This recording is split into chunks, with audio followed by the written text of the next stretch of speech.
देखो बहन, एक बात सच्ची कहूँ मैं, जो तुमसे ज्यादा शमा को चाहे वो तो फाफा कुटनी, मगर जाके जरा अख्तर के कमरे में तुम शमा को देखो, कैसी ज़ारो कतार रो रही है, रो रो के अपना बुरा हाल कर लिया है।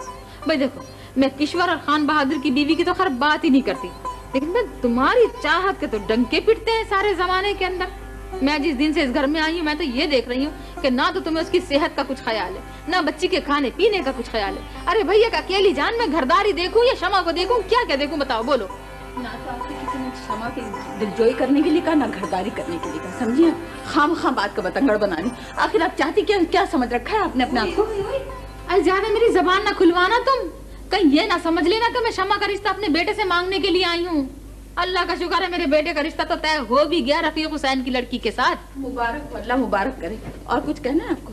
नहीं भैया, और कुछ नहीं कहना, और मुझे तुम्हारी मुबारकियों की कोई जरूरत भी नहीं है। देखा, एक सच्ची बात कही थी, कैसी जाके कलेजे के पार हुई है। हाँ, अपने बनाव सिंगार में तुम लगी है ना, शमा चाहे मरे या जिए तुम्हारी बला से। क्या बात है खुशी? भाईजान, बस मैं कराची चले जाऊंगी, मैं अब यहाँ नहीं रहूंगी। इन्होंने मेरा जीना हराम कर दिया है। खुर्शैद, खुर्शैद, खुर्शैद, खुर्शैद, देखो ये तमाशे नहीं चलेंगे। हाँ, ज्यादा जबान चलाने की मेरे सामने जरूरत नहीं है। सुना? देखो किश्वर, तुम जरा खुदा लफ्ती कहना, देखना ये यहाँ पे अपना बनाव सिंगार कर रही है खड़ी हुई, और वहाँ शमा को देखो, ज़ारो कतार पड़ी हुई रो रही है बच्ची। खुदा के वास्ते भाभी बेगम, अब चुप भी हो जाइए। तुम भी आ गई मुझे गरीब को डांटने के लिए? मैं आ गई हूँ असगरी। लो बहन, तुम यहाँ बैठ के खूब मिसकॉटे करो, खूब करो। मेरे तो मेहमान आ गए, छोड़ो मेरी जान को भैया, बख्शो। मैं चली अपनी जान बचा के। जाइए जाइए, चलो खुशी, चुप भी हो जाओ। चंद दिन की बात है, सब ठीक हो जाएगा। हर वक्त यही मुसीबत है।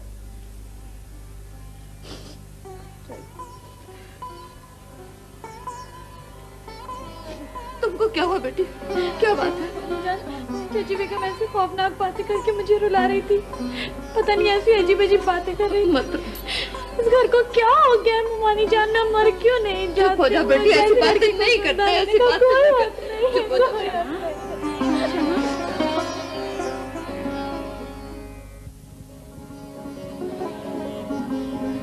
शम्मो, शम्मो, कहाँ चली गई?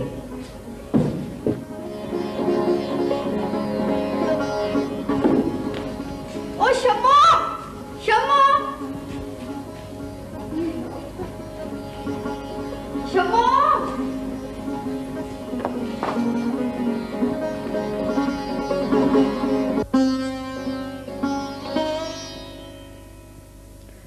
अब्बू ने मुझसे पूछा क्यों कि वो मुझे इतना गिरा हुआ समझते हैं, मगर वो करते भी क्या? मेरा दिमाग तो खुद काम नहीं करता, तहरीर तो वो मेरी ही है। ऐसा क्यों हो रहा है मेरे साथ? ऐसा क्यों हो रहा है? मैं और कमर भाई को ऐसे सस्ते खत लिखूं? मेरी हिम्मत नहीं पड़ती कि अब्बू का सामना करूं। यूं लगता है जैसे मैंने कुछ चुरा लिया है, और अपने इस गुनाह को दामन में छुपाए किसी ऐसे कोने की तलाश में फिर रही हूँ जहाँ मेरे सिवा कोई ना हो, कोई ना हो। शम्मो को पता चला? पता नहीं बीबी, मैंने भी उन्हें बहुत देर से नहीं देखा। अजीब लड़की है, पता नहीं कहाँ चली गई। शम्मो, ओ शम्मो, क्या है तेरा? ओफो, क्या मुसीबत है? मैं तुम्हें सारे घर में ढूंढ रही हूँ और तुम यहाँ खड़ी हो। अच्छा तुम मुस्कुराओ तो मैं तुम्हें एक अच्छी सी चीज दूँ। हंसो। पहले बता दो क्या बात है, इसलिए कि आजकल मेरा हंसना बहुत मुश्किल है। मंसूर भाई का खत आया।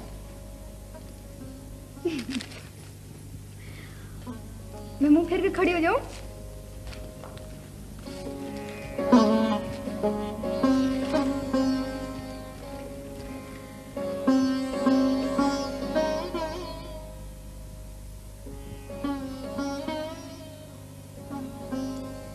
शमो, खुदा करे बहुत खुश रहो।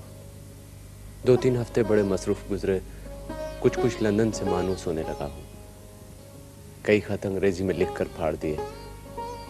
हम ज़बानी हो तो अपनी ज़बान का लुत्फ ही और है। कुछ उदासी, बहुत सी उम्मीदें और सन 75 का इंतज़ार, जब तुम अख्तर चचा के साथ लंदन आओगी। वैसे अब भी एक लड़की हर वक्त मेरे पास रहती है, जिसे मैं अख्तर लॉज में छोड़कर आया हूँ। रात को अपने कमरे में अकेला होता हूँ तो चुपके से आ जाती है। हम दोनों बातें करते हैं। मैं कहता हूँ तुम्हारा नाम शम्मू है तो रोना शुरू कर देती है।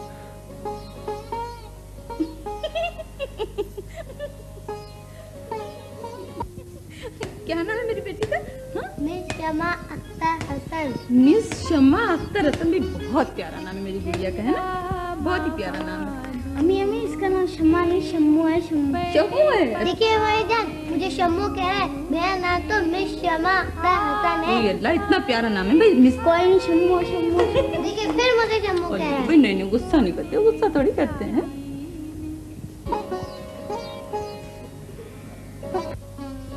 मैंने पापा को फोन पर बताया कि मंसूर भाई का खाता है, उन्होंने तो वही रोना शुरू कर दिया। अरे मुमानी जान अभी तक मलिक चाचा के घर है? हाँ अम्मी भी वही है, और चची बेगम? वो डाइनिंग रूम में बैठी उनके साथ बातें कर रही है चचा के साथ। चलो हम लोग चलते हैं, वीरा हमारा इंतजार कर रही होगी। चलो।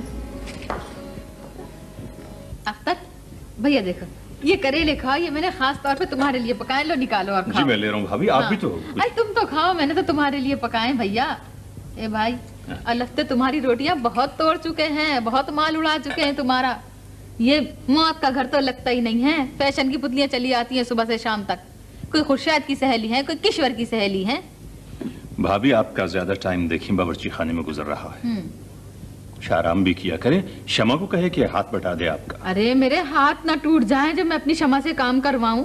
वैसे ही शमा को बेचारी को कौन सी फुर्सत मिलती है, हर 2-2 मिनट के ऊपर खुर्शीद उसे आवाजें लगाए चली जाती हैं। शमा जरा यहाँ ना मुझे पान दे जाओ, शमा जरा मेरे पाँव दबा दो, शमा जरा मेरा सिर दबा दो। मासूम बच्ची रोती जाती है बेचारी, गरीब और काम किए जाती है। छोड़ो इस किस्से को। मंसूर को इत्तला दी अख्तर तुमने अम्मा के इंतकाल की? भाई साहब ना जाने वो किस हॉस्टल में मंसूर ठहरा हुआ है। उसका खत आया तो मुझे मालूम हो। यूं मैं तार दे सकता था उसके कॉलेज के पते पे, मैंने मुनासिब नहीं समझा। हाय हाय, इस खुर्शीद के लिए तो मेरा बड़ा ही दिल दुखता है। कैसा काला नसीबा लिखवा के लाई है ये औरत भी बेचारी। जब ब्याह के ससुराल आई ना तो अख्तर तुम्हारी मुमानी जो थी ना, यानी ये खुर्शीद की सास 1 महीने के अंदर रुखसत हो गई थी। और जब ये 6 बरस का अपना मंसूर हुआ तो महमूद भाई ऐसा हट्टा कट्टा नौजवान लोट पोट होके रह गया। मियाँ के मरने के बाद मोहब्बत में नंद की तुम्हारे घर के चक्कर काटने शुरू कर दिए। और क्यों ना करती चक्कर तुम्हारे घर के, बिल्किस मरहूमा खुर्शीद को चाहती भी बहुत थी। इधर खुर्शीद ने तुम्हारे घर में कदम रखा, इधर हमारी बिल्किस अल्लाह को प्यारी हो गई। आय हाय। अच्छा अब और सुनो, अम्मा पे फालिज का पहला हमला हमारे घर में हुआ था, मगर 8 दिन के अंदर अंदर हमारी अम्मा बिल्कुल ठीक ठाक हो गई। हम लोग समझते थे अगर अम्मा गई ना तो फालिज के दूसरे हमले में जाएंगी। कई खुर्शीद के मुंह से ये निकल गया कि मैं मंसूर के विलायत जाने के बाद फुप्पी अम्मा के पास रहूंगी। ए भैया, ना आलिज ना फालिज, लोग गजब हो गया खुर्शीद का ये कहना। अम्मा तो 8 दिन के अंदर अंदर दिल के मरज में हमसे रुखसत हो गई। छोड़ो इस किस्से को, अल्लाह बेचारी पर रहम करे। अजी कैसे छोड़ो, ये हमारी अख्तर का मामला है, इसकी जान का मामला है। इसके दम को अल्लाह सलामत रखे। इस घर में जो कुछ भी रोशनी है ना, ये सब शमा के दम कदम की है। हम ही को सोचना है, कोई मजाक नहीं है अपनी बच्ची के बारे में। लीजिए अख्तर भाई, मंसूर का खत आ गया। खुदा का शुक्र है, इसी का तो बहुत इंतजार था। खुर्शीद भाभी कहाँ है? भाई खत पढ़ते ही नमाज पे बैठ गई। चलो अल्लाह का शुक्र है, बेचारी खुर्शीद के कुछ तो आंसू खुशक हुए। ऐ किश्वर, तुम कराची कब जा रही हो? जब मुनासिब समझूंगी। क्या ये खुर्शीद भी तुम्हारे साथ जाएंगी? मैं खुर्शीद किस तरह जा सकती हूँ? क्यों? मैं भी नहीं जाती, लेकिन क्या करूं, नासिर और ताहिर को खाने की बहुत तकलीफ हो रही थी, इसलिए जा रही हूँ। अरे बीवी, कम से कम चेलुम तो करके जाती। अरे हमारी तो 4 दिन की ब्याही बच्ची अपना घर बार छोड़ के कल लाहौर आ रही है। जी हाँ, हम आप जैसे कहाँ बन सकते हैं। ये लो जरा देख रहा है मैंने कहा क्या है? देख रहा है इनका गुस्सा।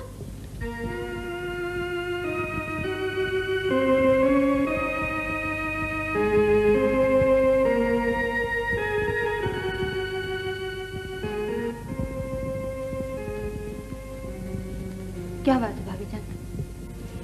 मैं तुमसे कह रही हूँ खुर्शीद कि तुम्हें इसी घर में रहना है और यहीं पर ठहरना है, तुम कहीं नहीं जाओगी। हुआ क्या है? हुआ क्या है, हमारे यहाँ के मर्दों की अक्ल पर तो पर्दे पड़ गए हैं। जानती हो, जब मैंने अख्तर भाई से ये कहा कि मैं जा रही हूँ तो उनके मुंह से ये तक ना निकला कि 2 दिन को और ठहर जाएगी। ये बड़ी रफीक बन गई हैं भाभा घुटनी। छोड़िए भाभी जान, मैं भी ये वक्त कांटों पर ही गुजारूंगी। जैसे ये लोग बहावलपुर शिफ्ट होने, मैं फौरन कराची चली जाऊंगी। पता नहीं इस घर में क्या होने वाला है। वो तो अल्लाह का शुक्र है मंसूर का खत आ गया, वरना मैं तो पागल हो जाती बिल्कुल। आइए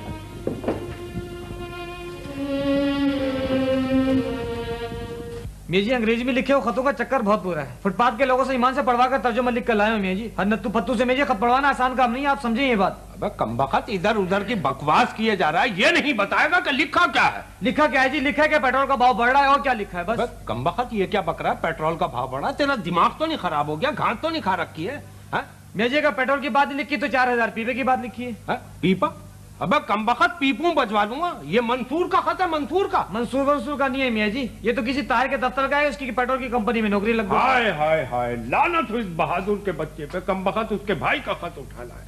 खैर छोड़ इस बात को, हम तो ये सोच रहे हैं कि अगर मंसूर का खत लाहौर चला गया तो वो कैसे पकड़ेंगे? ये सोचने की बात है, पर मियाँ जी अपनी अकल में लंदे फंदे न्यूज़ बात ही है। लंदे फंदे के बच्चे, दिमाग खराब हो गया तेरा? अभी दिमाग ठिकाने लगा दूंगा तेरा। है वो दिन भूल गया जब हम तुझे जाली खत के चक्कर में हवालात से छुड़ा कर लाए थे? तो मियाँ जी इसमें ताने देने की क्या जरूरत है? अच्छा बकवास ना करूं, उधर जाकर बैठ। बहादुर आ गया। क्या बात है हकले? बहादुर आ गया है। चल जा, बुला के ला।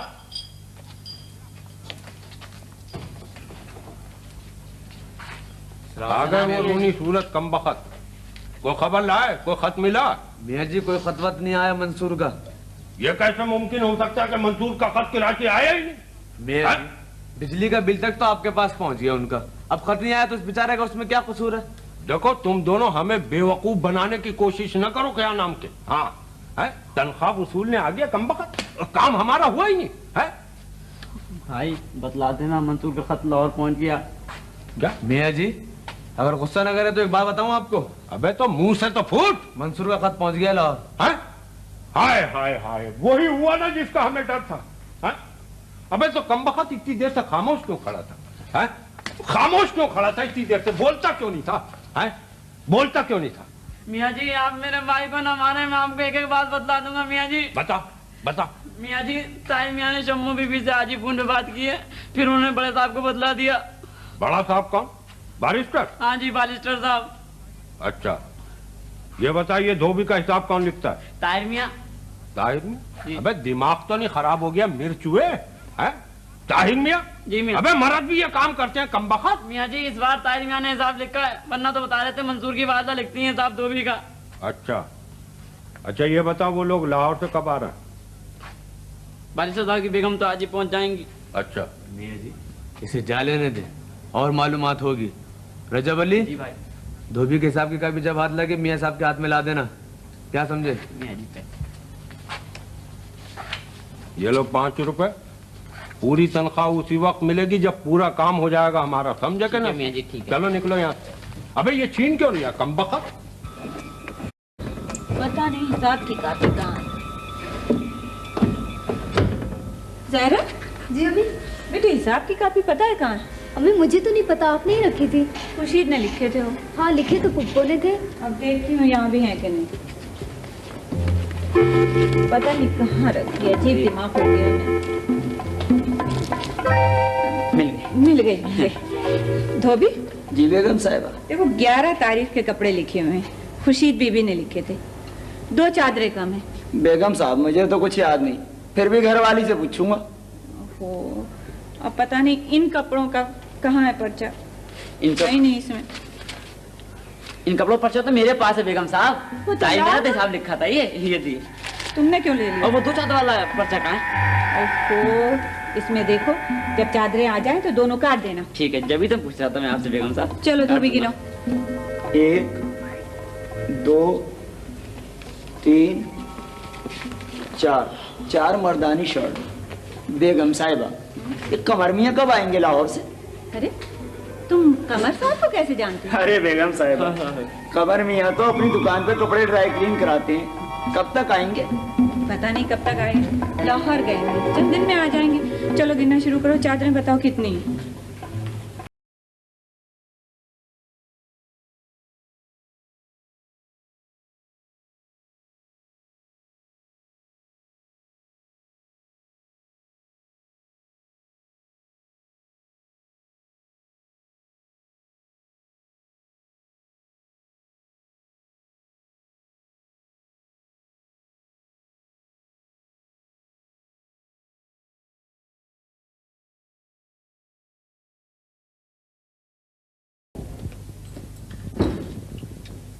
आइए तशरीफ रखिए। सलाम वालेकुम बहन हलीमा। वालेकुम सलाम। कहिए कैसे तशरीफ लाई आ जाओ। आपका मिजाज तो अच्छा है। कई रोज से आने का इरादा कर रही थी लेकिन हिम्मत ही नहीं पड़ती थी। फिर घर में कोई नौकर भी नहीं। है बीवी, नौकर तो वो रखते हैं जिन्हें अल्लाह ने कुछ दिया होता है। जी तुम्हारा तो बाल बाल कर्ज में बिंधा हुआ है, तुम भला नौकर कैसे रख लोगी? जी आप बहुत साफ गो हैं। हाँ बीवी, हूँ तो मैं साफ गो। गोल मोल बात करनी मुझे बिल्कुल भी नहीं आती है। ये करतब तो हमारे ससुराल वालों को खूब आते हैं, बातें कम सियासत ज्यादा।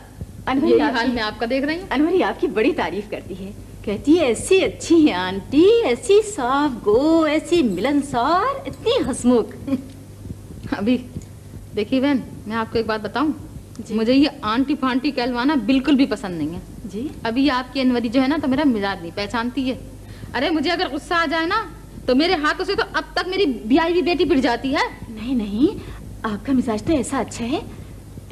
क्या हो गया है आज आपको? क्या किसी से कोई खटपट हो गई है? क्या हो गया है? कुछ भी नहीं हो गया, मैं तो बिल्कुल ठीक ठाक बातें कर रही हूँ। अरे आपके आने की खुशी में यहाँ ताशे बाजे बजवाऊं? इनकार करते रिश्ते से और फिर धौंस जमाते हुए मैंने आप ही को देखा है। बहन ये सब तकदीर की बातें हैं। कोई माँ बाप अपनी औलाद का बुरा नहीं चाहता है। अगर रफीक हुसैन ने रिश्ते से इनकार कर दिया था तो उसकी भी कोई वजह थी। यानी आपने हद कर दी, लेकिन अब तो उन्होंने इकरार कर लिया है। मैं बता रही हूँ आपको कि अख्तर भाई खुद मेरे घर तशरीफ लाए थे। भाई ये अख्तर कौन होते हैं? मेरे बेटे का रिश्ता देने वाले? मुझे नहीं मालूम कौन होते हैं, आप ही का बेटा लेकर आया था। और ये धौंस जमाते तो मैंने आपको आज ही देखा है। हाँ आज ही देखा है, बहुत कमाल का। मैंने भी ये रूप आज ही देखा है आपका। हद हो गई है। अख्तर गए थे मेरे बेटे का रिश्ता लेके। भाई आपकी बेटी ने तो खूब मेरे बेटे को घेर रखा है। ये बताइए अख्तर कौन होते हैं मेरे बेटे का रिश्ता ले जाने वाले? अरे क्या कमर के माँ बाप मर गए थे? बड़ी आई वहां से मजे से मिठाई का दोना हाथ में लेके। आप कान खोल के सुन लीजिए, मैं अपने बेटे का रिश्ता आपकी बेटी से हरगिज नहीं करने की हूँ। हम गए थे तो आप लोगों ने कैसा टका जवाब दिया था। आपके मियाँ ने कहा जब तक अख्तर हसन साहब यहाँ नहीं आएंगे हम अपनी बेटी का रिश्ता आपके बेटे को नहीं दे सकते। वाह भाई वाह, बड़ी अजीब और गरीब और बदतमीज खातून है। क्या? जी हाँ, कान खोल के सुन लीजिए। हाँ। अरे चाची आदाब, कब तशरीफ लाए? अरे चाची चाची बात तो सुन। अम्मा क्या बात हुई? बेटे दोबारा इनकार करने तशरीफ लाई थी। क्या? हाँ पता नहीं क्या समझते हैं ये खुद को दो टके के लोग। हद हो गई। कह रही थी आपने अख्तर हसन साहब को हमारे घर क्यों भेजा? अगर हमें इकरार करना होता तो हम आप ही से कर लेते। लो भाई देख कमर, अब तो इस किस्से को यहीं खत्म कर दे। वाह बेटा वाह, खूब तुझे पीर तवल्ली शाह के वजीफे का ख्वाब नजर आया था। मैं तुम लोगों से पहले कह रही थी, तुम लोगों ने मेरा वजीफा खराब करा दिया है। देखो, और पता है ये वजीफा क्यों खराब हुआ था? इसलिए कि अब्बा का हुक्म नहीं था। उनकी बात तो पत्थर की लकीर होती है साहब। इतनी सारी अजीब और गरीब गुंजलक बातें तुमने एक ही सांस में कह दी और हर बात अधूरी। कमाल करती हो अम्मा तुम। अरे कल ही तो रफीक हुसैन साहब ने अख्तर चाचा के सामने इकरार किया था भाई। अरे अख्तर तो तुम्हारा दिल रखने के लिए चले गए थे उनके यहाँ। मैं बताऊं तुझे एक बात, रात ही अख्तर ने मुझे बताया है कि वो शमा की मंगनी मंसूर से तोड़ना चाह रहे हैं। लो और सुनो। और क्या सुनो? अभी तो तूने सुना ही क्या है, अब तू सुन तो सही। अरे बड़े बड़ों के पोल खुल रहे हैं। मैं पहले ही समझ रही थी, इधर अम्मा गई इधर अख्तर बदले। तुझे कुछ और भी पता है? खुर्शैद मंसूर की मंगनी अब जहरा से करना चाह रही हैं। पता नहीं कैसी ऊट पटांग बातें किए चली जा रही हो तुम। अरे मैं कोई ऊट पटांग बातें नहीं कर रही हूँ भैया, तूने देखा नहीं है ये सब? कैसा असगरी डबल रोटी जैसा मुंह फुला के गई है। घर में तो नहीं है तवे पे रोटी और दिमाग है के साथ में आसमान पे चढ़े गए हैं। देख कमर, मुझे अपने खानदान में नाक नहीं कटवानी है बेटे। अरे रफीक हुसैन के यहाँ से दहेज और पहनानियां तो क्या मिलेंगी? वो तो बेटी को एक लंगोटी भी नहीं दे सकते हैं। तू है कहाँ? अरे भैया माफ करो, हमें ऐसे समझाने से बचा ले मेरे बेटे। अख्तर पता है क्या कह रहे थे? क्या कह रहे थे? अख्तर कह रहे थे कि मैं भावलपुर चला जाऊं ना तो भाभी मैं आपको और कमर को अपने पास बुला लूंगा। आजकल मुझे अपने कमर की बहुत जरूरत है। हाँ, आजकल मुझे अपने कमर के सहारे की बड़ी जरूरत है। जी हाँ। चाचा जान को शायद अपनी साहबजादी की दिल की खबर नहीं है, और तुम भी कान खोल के सुन लो अम्मा। क्या? शमा मंसूर से मंगनी तोड़ने पर कभी आमादा नहीं होगी। अरे तो चुपका बेटा, दिखता तो रहा है ये शमा तो थूकेगी भी नहीं इस मंसूर टंसूर पे। जब से शमा ने ये सुना है ना कि अख्तर खुर्शेद से निकाह पढ़वाने जा रहे हैं, उस दिन से लड़की का तो रंग पीला पड़ गया है मासूम का। इसमें पीला पड़ने की क्या बात है भाई? ये तो अच्छी बात है, बेटी का घर भी आबाद, बाप का घर भी आबाद। चलट परे, मुझे तो शर्म आ रही है, खड़ा हुआ ऐसी बातें कर रहा है बदतमीज कहीं का। हाय हाय मेरी बच्ची, तू कैसी बदनसीब है, न तेरी मैया रही न तेरी दादी। कैसी अकेली अकेली डोलती फिरती है मासूम तू। अरे कोई अकेली वकेली नहीं डोलती फिरती, अभी अभी आई है उस खाना बदोश हसीना वीरा के घर से। तो क्या करे, तुम तो उससे बात तक नहीं करते हो। वो गरीब तो सुबह भी तुमको पूछ रही थी। अच्छा।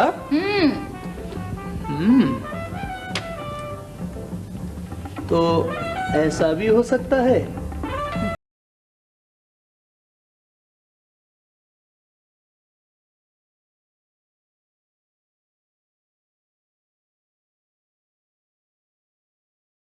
समझ लेता है। मैंने पता नहीं गलत किया है या सही। वीरा को चची बेगम वाली बात बता दी। मलिक चाचा अब्बू से जरूर पूछेंगे। क्यों ना पूछें, जब अब्बू एक फजूल से खत के बारे में मेरे एतमाद को ठेस पहुंचा सकते हैं, तो मैं अब्बू से ये सवाल क्यों नहीं कर सकती? क्या वो वाकई निकाह करना चाहते हैं उमान जान से? मंसूर पता नहीं किस अंदाज से इस मसले पर सोचेंगे। फिर इनके सोचने का अंदाज भी तो आम आदमियों से कितना मुख्तलिफ है। मंगनी के बाद उन्हें मुझसे ये सवाल करने की जरूरत ही नहीं थी कि मैं उन्हें पसंद करती हूँ या नहीं।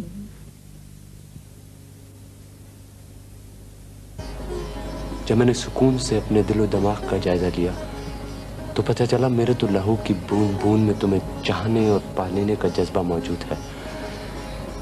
अम्मी के बाद अगर मैंने टूट कर किसी को चाहा है तो वो बिल्किस फूफो और तुम हो। अब मैं टूट कर मोहब्बत करने से डरता हूँ शमो, और अगर मोहब्बत हो भी तो उसके इजहार से गुरेज करता हूँ। शमो, तुम्हें बताना होगा कि जो कुछ हमारे बारे में सोचा गया वो ठीक है या गलत। मैं अपने बुजुर्गों के फैसले को अपनी पसंद से ज्यादा समझती हूँ।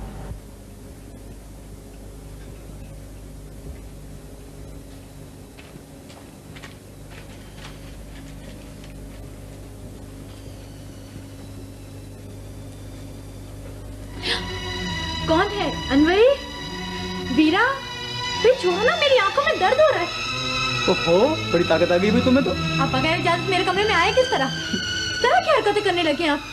भाई तुम्हारा ये पोज कह लो या तजाहुल अगर उर्दू समझती हो तो हमारी समझ में नहीं आया। चोरी छुपे मोहब्बत के पैगाम भेजती हो और जब सामना होता है तो बिल्ली के से पंजे निकाल कर गुर्राने लगती हो। देखो शमा, बहुत दिन ये एक्टिंग नहीं चलेगी। वैसे भी खासा मुश्किल काम है ये। अच्छा, तो अब्बू को झूठे खत भिजवाने वाले आप हैं। निकल जाइए यहाँ से। मोहब्बत भरे खत लिखना बुज़दिलों का काम है। हम मर्द हैं, इश्क करते हैं और डंके की चोट करते हैं। आई बड़ी निकालने वाली मुझे समझती क्या है अपने आप को? खत लिखे होंगे तेरे किसी और चाहने वाले ने। उस दिन पता चलेगा जिस दिन बाप नया घर बसाएगा। अम्मा दुल्हन बनकर बावलपुर का नया बंगला आबाद करेगी। रह जाएगा मंसूर फड़फड़ाता। समझी? जिस कदर नरमी से बात करता हूँ सर पे चढ़ती चली जा रही हो। निकल जाए वरना मैं ये उठाकर आपका सर फाड़ दूंगी। अनवरी समझ रखा है मुझे क्या? बढ़िया ही अनवरी का ताना देने वाली पारसा कहीं की। कदर बेशरम और बेगैरत आदमी है आप। जाते हैं या सर उठाकर मार दूं आपके सर पर। देखो शमा, अपने आप में रहो वरना मेरा नाम भी कमर है। समझी? मंसूर मत समझना मुझको कि जो जूते खाकर हंसता हुआ लंदन चला गया। मैं भी यहाँ से कुछ उठाकर मार सकता हूँ तुम्हें। रखो उसे। हुमानी जान, तुम्हारी यहाँ की बच्ची मोहब्बत के पैगाम लिखती है और जलील करती है मुझको। हुमानी जान, ध्यान रखो। हुमानी जान तुम्हारी गई है लाहौर की सैर करने के लिए। आज जवाब देना होगा शमा, फैसला करना होगा तुम्हें आज। मेरा फैसला एक ही है। मैं आपको मंसूर के पाँव के खाट के बराबर भी नहीं समझती। जाते हैं या निकल जाए यहाँ से। 1 2 चले जाए ना यहाँ से। 3 कौन खाक है और कौन फूल ये तो वक्त बतलाएगा। मैं खुद को बदल सकता था शमा, लेकिन तूने अब ऐसे मोड़ पर लाकर खड़ा कर दिया है कि तुझे सबक दिए बगैर चैन से नहीं बैठूंगा।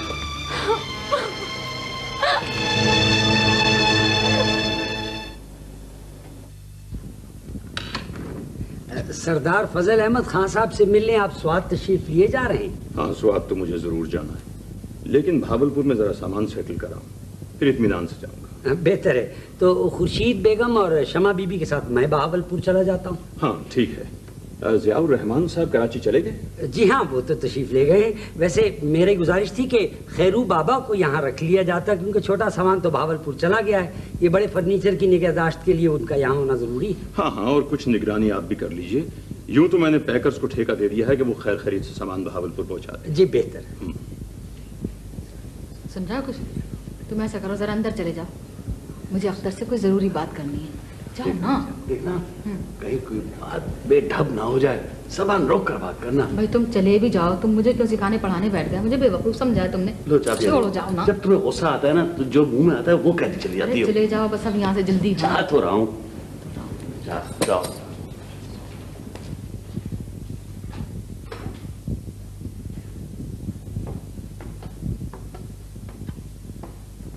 हाँ तो ठीक है मुंशी जी, आप कर लीजिए। जी बात बेहतर। आ जाओ। खैरियत भाभी? हाँ भैया, मुझे तुमसे जरूरी बात करनी है। फरमाइए। बैठ जाओ, जरा सुकून से करने वाली बात है। अख्तर देखो भैया, तुम बुरा मत मानना और ना मुझे गलत समझना। तुम खुर्शीद से निकाह कर रहे हो। ये आप क्या कह रही हैं? भैया, खुर्शीद ने तो रो रो के अपना बुरा हाल कर रखा है। मैं तो खुद बेचारी को गलत समझती थी कि इसकी शक्ल ही रोती हुई है। अभी किश्वर की रांची गई है ना, तो उस दुखिया ने मुझसे अपने दिल का हाल कहा है। क्या कहा है उसने? अख्तर, अम्मा की रूबी बहुत खुश होगी भैया। ये आप कैसी बातें कर रही हैं? भैया, इस कदर परेशान होने की क्या बात है इसमें? है कोई हरज नहीं है इसमें, निकाह करने में क्या हरज है बताओ तुम। और फिर मैं तुम्हें बताऊं, ये तो अम्मा की वसीयत है। अम्मा मरते मरते खुर्शीद को ये कसम दे के मरी थी कि मेरे बाद अख्तर से निकाह अपना जरूर कर लेना। अब खुर्शीद बेचारी रो रही है, तड़फ रही है, रो रो के बदहाल हुई जाती है। इधर ना उसका कोई ठिकाना है और ना तुम्हारा कोई सहारा है। फिर इतनी बुरी भी तो नहीं है मुँह मरी बदनसीब। उम्र भी तो ऐसी कुछ ज्यादा नहीं है ना। आप चुप होती हैं कि नहीं? खुर्शीद एक अजीम औरत है जिसने 20 साल महमूद की कब्र की, ऐसे परस्तिश की जैसे कि वो उसके जिंदा वजूद की करती रही है। आपको बहुत बड़ा धोखा हुआ है भाभी बेगम। कोई नींद वगैरह की गोलियां तो नहीं खानी आपने। भैया, कैसी उल्टी उल्टी बातें कर रहा हो तुमने, कमाल कर दिया है भैया। ना मैं कह रही हूँ ना खुर्शीद कह रही है, ये तो मरते मरते अम्मा शोशा छोड़ के मरी है। मत लीजिए अम्मा का नाम। कहाँ है खुर्शीद भाभी? और भाई साहब कहाँ हैं? उनका और आपका भी मैं अभी सामना कराता हूँ। अरे भाई साहब, मैं नहीं करती किसी के आमना सामना। लो और सुनो, हद हो गई, जहन्नुम में जाओ तुम और खुर्शीद। वाह भाई वाह, नेकी बर्बाद गुनाह लाजिम, मैं आमना सामना कराता हूँ। अरे भैया, ऐसे अगर निकाह नहीं करना है ना, तो फिर खुर्शीद को अपने भावलपुर का बंगला क्यों सौंप रहे हो? रहेंगी तो वो फिर भी तुम्हारे ही घर में। अरे अगर निकाह कर लेता तो दुनिया को उंगलियां उठाने का मौका तो न मिलता। चले हैं, मेरा सामना कराएंगे। ये है इनके भैया, ए कमर के अब्बा, ए कमर के अब्बा, अपने भाई की खामोश को देखो। ये है तुम्हारे रिश्तेदार, ए कमर के अब्बा। खैरियत है हलीमा? अरे भाड़ में जाए तुम्हारा ये सारा खानदान। आग लगे तुम्हारी इस मोहब्बत को। तुम तांगा लेके आओ जल्दी से, मैं नहीं टिकने की अब इस घर के अंदर एक मिनट भी। लो गजब खुदा का, खिदमतें कर करके तो हमारी हड्डियां गल गई। आज वो अख्तर कहते हैं कि खुर्शीद से सामना करवाएंगे मेरा। तुम बाज नहीं आओगी, पता नहीं क्या बकवास की होगी तुमने अख्तर के सामने। तुम जाते हो तांगा लेने या निकल जाऊं मैं सड़क में? खबर कहाँ है? जहन्नम में गया तुम्हारा। कहाँ गया मेरा बच्चा? मैं यहाँ एक मिनट भी नहीं छोड़ने की। अरे ये तो जालिम मार देंगे ये जालिम मेरे बच्चे को। मालूम हो गया ना कितना इश्क है शमा को मुझसे, हैं? और चढ़ाओ मुझको। वालदा कान खोल के सुन लो, मेरी शादी होगी अनवरी से, ये मेरा आखिरी फैसला है, समझिए आप? अब चलिए उठिए, मैं टैक्सी ले आया हूँ। जाओ जी, चलो जाओ, अंदर से सामान लेके आओ मेरा। मैं अंदर कदम नहीं रखने की, मैं तो थूकूंगी भी नहीं इनकी दहलीज के ऊपर। गोली मारिए सामान को, उठिए जल्दी। अरे मेरा बड़ा जरूरी सामान है। मुझे मालूम है कितना जरूरी सामान है तुम्हारा। पीर तवल्ली शाह और नाना मियाँ के ढेर सारे तावीज गंडे होंगे, और क्या होगा? खाक। बेटा मेरे क्यों हाथ पैर बुला रहा है? मेरे तो वैसे ही दम निकला जा रहा है। मेरे अल्लाह, हाय अल्लाह, हाय अल्लाह, इस खुर्शीद की रुसवाइयाँ मुझको दिखला दे मेरे मौला। हाय आज अख्तर ने कैसे जलील किया है अपनी खुर्शीद की खातिर मुझको। तौबा है अम्मा, खुदा के वास्ते उठो भी। मुझे मत रोको अख्तर। रुक जाइए भाई साहब, अगर आप भाभी बेगम की बातों में आ गए तो आप तबाह हो जाएंगे। मैं बुढ़ापे में ये रुसवाइयां बर्दाश्त नहीं कर सकता अख्तर।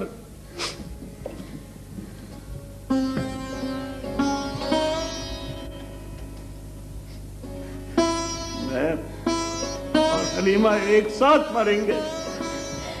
सुन लिया तुमने, हम एक साथ मरेंगे जिएंगे। शमा कहाँ है?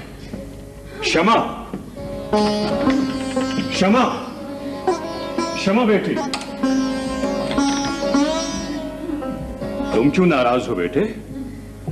ये आप अपनी साहबजादी से पूछिए। चलो अम्मा, देर न करो। हाँ, तुम भी उठो दी, यहाँ कहाँ बैठे हो? चलो आए।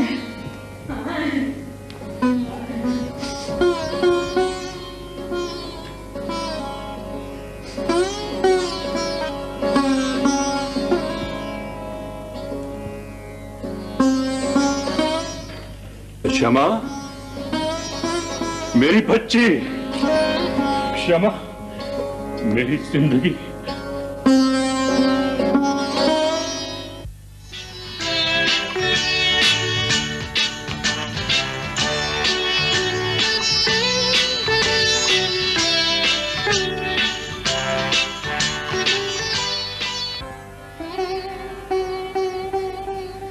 हाँ शमा, अख्तर चाचा लाहौर क्यों गए? पता नहीं सुरैया बाजी, बस इतना कहकर गए 2 दिन में वापस आ जाऊंगा। हे बीवी, क्या क्या तमाशे हुए हैं उन दिनों लाहौर में, बस अल्लाह बचाए। कमर भाई और हलीमा चाची की लाहौर में मौजूदगी मेरे और हुमानी जान के लिए एक परेशान ख्वाब था। दादी अम्मा के बाद में ये सोचकर रोती थी कि हम अख्तर लाश को किस तरह छोड़ेंगे। हमारी कितनी खूबसूरत यादें उस कोठी से वाबस्ता थी, मगर अब मुझे उस खूबसूरत यादों की दुनिया से खौफ आने लगा है। ए बीवी, जिस तरफ कोठी में देखो वीराना बरस रहा है, हर चीज काटने को दौड़ रही है, साए साए हो रहा है। अरे छोड़े हरमुजी बुआ, आप जाने दे जिक्र। हे बीवी, कैसे छोड़ूं? लो और सुनो, बड़ी दुल्हन बेगम ने क्या कसम ढाया है मेरे ऊपर। अरे इन सफेद बालों को ऐब लगा दिया। हलीमा चाची बेचारी अपनी आदत से मजबूर है। अरे मैं सब समझती हूँ, मुझे उस वक्त बहुत रोना आया कि काश इस वक्त बड़ी बेगम साहब जिंदा होती या बिल्किस बीवी होती तो ये सब क्यों होता। हुमानी जान को कराची गए हुए 15 दिन से ज्यादा हो गए, मगर पता नहीं अभी तक क्यों नहीं लौटी। फिक्र क्यों करती हो? इस दफा वो आएंगी तो 5-6 महीने से ज्यादा ही रहेंगी। वो बेचारी तो खुद परेशान है, उनका सारा सामान गैराज में अलल तलल पड़ा हुआ है। अजरा जी, आपका इरादा नहीं है घर जाने का? भाभी जान, मैंने घर पर फोन कर दिया है कि आज रात में शमा के साथ रहूंगी। लो भाई, ये तो शमा की हमजाद बन गई। मेरे ताहिर भाई को तो ऐसी ही चांद सी दुल्हन मिलना चाहिए थी। भावलपुर में आके इसने वीरा की जगह ले ली है। अरे हाँ शमू, वीरा की शादी कब हो रही है? पता नहीं, मैं भी वीरा को इतना चाहती हूँ या नहीं जितना वो मुझे चाहती है। पता है सुरैया बाजी, कल शानू चाची का टेलीफोन आया था ना, तो वो बता रही थी कि वीरा कहती है अगर शमा की तबीयत ठीक नहीं है और वो मेरी शादी में नहीं आ सकती तो ना मलिक चाचा को कोई मेहमान आएगा और ना बॉबी की तरफ से कोई मेहमान आएगा, और शादी के बाद सबसे पहले जिस घर में वो कदम रखेंगी वो हमारा घर होगा भावलपुर में। हाँ। बड़ी अच्छी है वीरा, लेकिन मेरी शमा रानी उससे भी अच्छी है।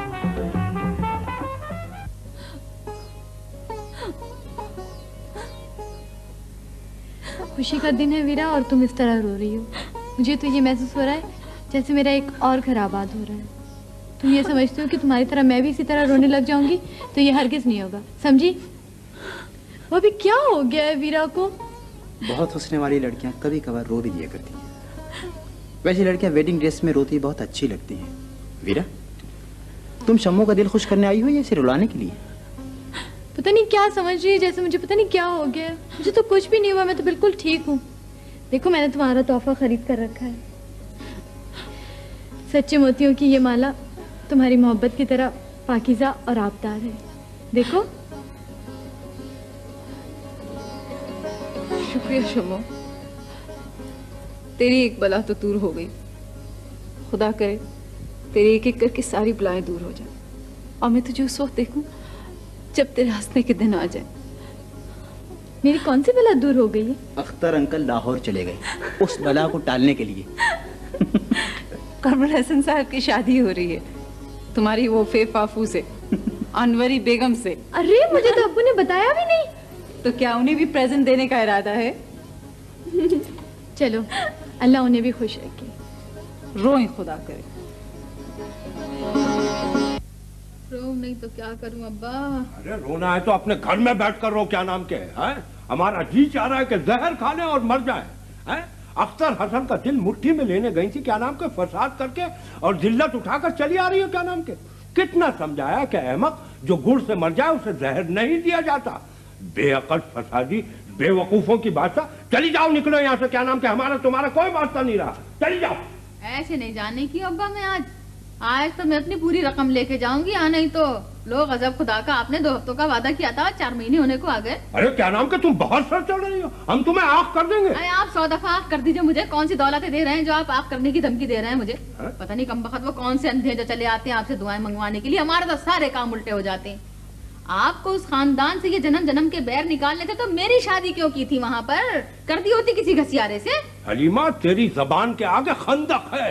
अब तक ये प्यारा इसी खंदक की गहराइयों में पड़ी खिसक रही थी, और आज क्या नाम के तू हमें उसमें धकेलना चाहती है। हम कह रहे चली जाए यहाँ से। अब तो ऐसा ही होगा अब्बा।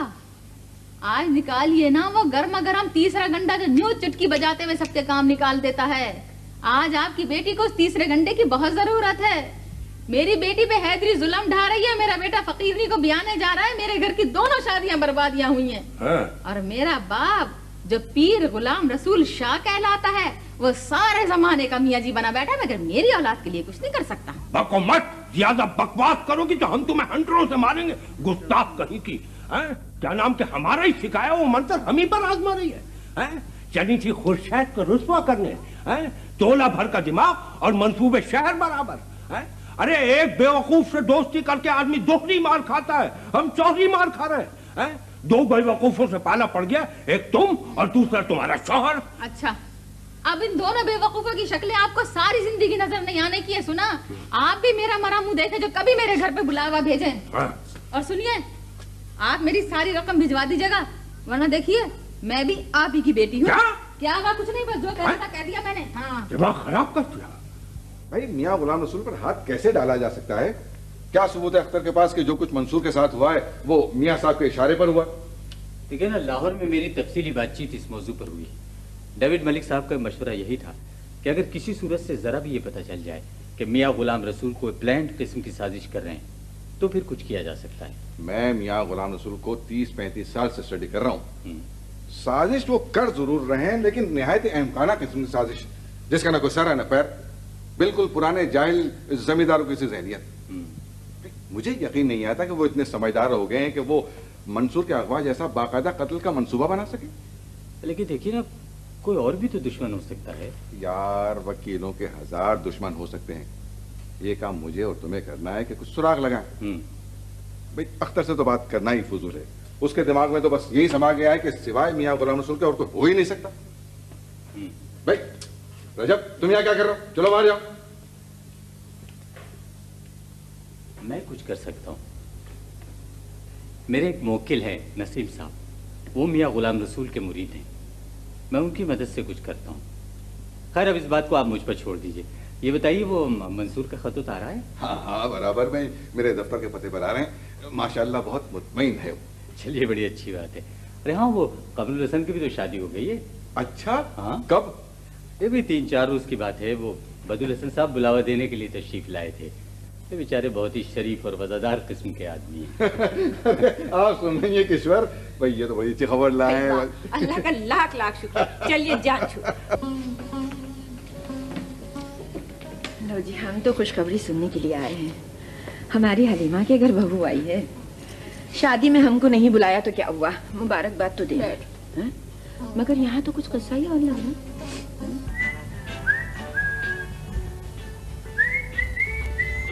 अरे तुमने कपड़े नहीं बदले? भाई अम्मा सलाम को बुला रही हैं, उनकी बड़ी पक्की सहेली तुम्हें देखने आई है। बोर्च खाना है तुम लोगों का। अब जाती है या यूं ही बकवास किए जाएगी? नहीं जाती, नहीं जाती। तुम्हारी धौस है क्या? कल तुमने खाना देखा था जो तुम्हारी माँ ने भेजा था? तुम होते हो तो गोश्त, अंडा, मुर्गी सभी कुछ होता है। तुम नहीं होते तो 2 चपातियां और शोरबे से भरी हुई थाली फकीरों की तरह लाकर सामने धर देती। जबान संभाल कर बात करो अनवरी। मेरी माँ ने जिस कदर नरमी का सबूत तुम्हारे मामले में दिया है, ऐसा बर्ताव तो शायद उन्होंने कभी अपने शौहर के साथ भी नहीं किया। जाइए बावर्ची खाने में तशरीफ ले जाइए। आपकी शादी को 3 हफ्ते हो चुके हैं, ऐसी कोई कयामत नहीं आ जाएगी। ये स्लीपिंग सूट घर में नहीं धुल सकता था? मैंने लॉन्ड्री नहीं खोली, अपने कपड़े खुद संभाला करो।